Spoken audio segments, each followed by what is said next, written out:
picked up a recipe for seafood risotto and I thought it would be cool to give it a try. I'm going to start with some alcohol. I'm going to heat it up to a high enough temperature to begin cooking some mussels.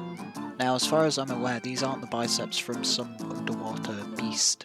These are instead shellfish that have been taken from their shells and placed onto a medium that will allow me to cook them. I did not have enough alcohol to submerge the mussels, so I decided to add a bit of water in as well. And in go the mussels once the solution is hot enough, making sure to cover the pan to make sure that the alcohol stays within the solution and doesn't all evaporate off. Next we move on to the fish. This is some sea bass that's been cut into chunks with some new kitchen shears that I picked up, and they've been coated in a single layer of flour. Gotta make sure it's hot enough. Not yet.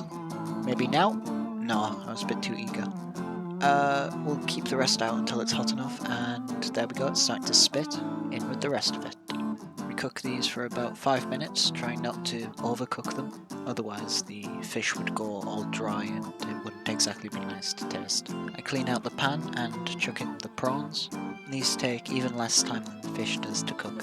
It's around this point that we take the mussels off the heat. They've been sufficiently cooked. Now for the risotto itself, I've finely chopped some shallots. These should mostly dissolve in the mixture when we're making it. Quickly stir these around while they're cooking, and as soon as the water has been removed from them, we add the extra water in the form of the mussel alcoholic solution.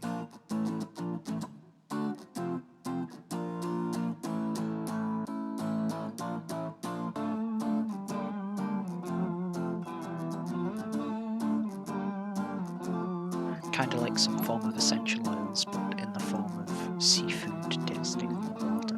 Not nice on its own, I must admit, it doesn't exactly sound appetizing, but in a risotto you can definitely feel the difference between that and just using regular water. This has now been cooking for about 20 or so minutes. Every now and again we add a bit more water. Unfortunately, we do not have infinite amounts of stock, so we have to use regular tap water for the most part, but I stirred in a bit of butter to give it a bit of depth. Now we add in the final ingredients. All three of the seafood parts come in at this point, right at the end.